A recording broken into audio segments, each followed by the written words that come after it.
جبر تاریخ یگان قوم ندیده است که ما، زهر تاریخ نژاد نچشیده است که ما.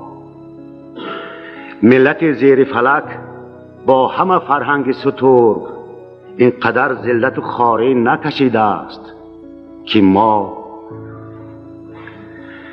ملت در ره تقدیر بدین تنهایی به چنین ورطه مهلک نرسیده است که ما. ملتی از قلم رفته بر اعمال بشر اینقدر بوی عقوبت نشنیده است که ما. ملت بی جهت با سر پرشور و بلند در سر دار اجانب نتپیده است که ما.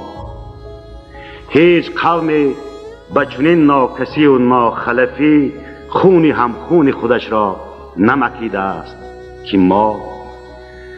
ملتی در همه ایام بدین بیشرفی سینه مادر خود را نبریده است که ما.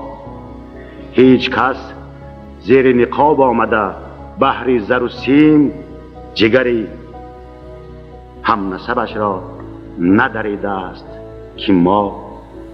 هیچ فردی ز سر کین به جگرگاه پدر دشنه تشنه خون را نخلیده است که ما.